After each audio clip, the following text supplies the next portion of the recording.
சில பேர் கேட்பாங்க, இது ரொம்ப செல்ஃபிஷாக இல்லையா, இது உங்களோட சுயநலத்துக்காக நீங்கள் பண்ணலையா அப்படின்னு கேட்பாங்க.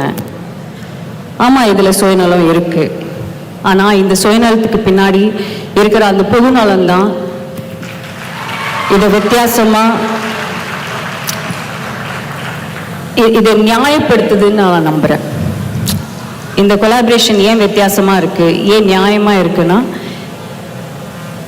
நாங்கள் ரொம்ப சோஷியலி ரெஸ்பான்சிபிளாக இருக்கணும்னு நாங்கள் நினைக்கிறோம்.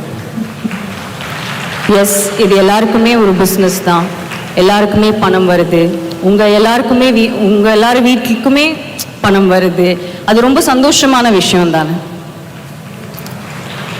நீங்கள் போய் உங்கள் ஹஸ்பண்ட் கிட்டேயோ, உங்கள் அப்பா கிட்டேயோ, உங்கள் அண்ணா கிட்டேயோ, உங்கள் வீட்டில் யார்கிட்டேயோ நீங்கள் போய் எனக்கு இது வாங்கணும், எனக்கு கொஞ்சம் காசு கொடுங்க, என் குழந்தைங்களை நான் பார்த்துக்கணும், என் குழந்தைங்களுக்காக நான் கொஞ்சம் பணம் நான் சேர்த்து வைக்கணும் அப்படின்னு கொண்டு போய் நீங்கள் எதுவுமே கேட்க தேவையில்லை.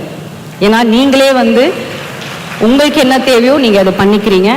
அதுக்கு ஒரு ஆப்பர்ச்சுனிட்டி கொடுத்து Gomathi madam thank you Gomathi ma'am.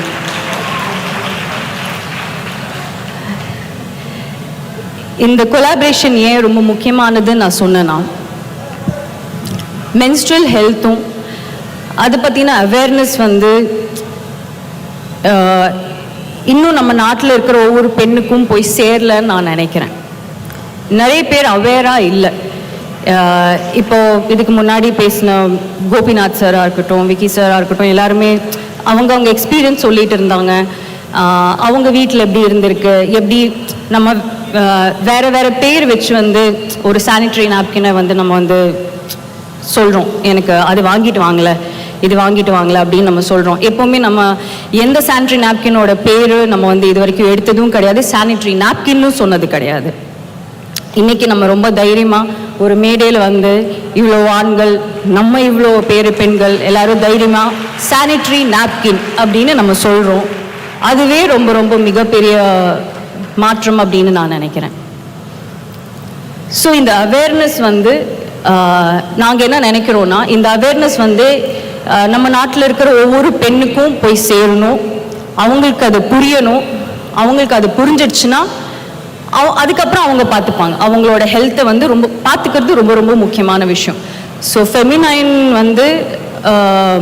எங்களோட நோக்கமே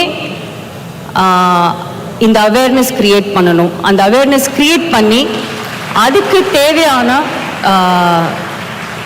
தேவையான சுகாதாரமான சானிட்டரி நாப்கின்ஸை கொண்டு போய் எல்லா பெண்கள்கிட்டையும் சேர்க்கணும் அப்படின்னு இருக்கிறது தான் எங்களோட நோக்கமாக இருக்குது.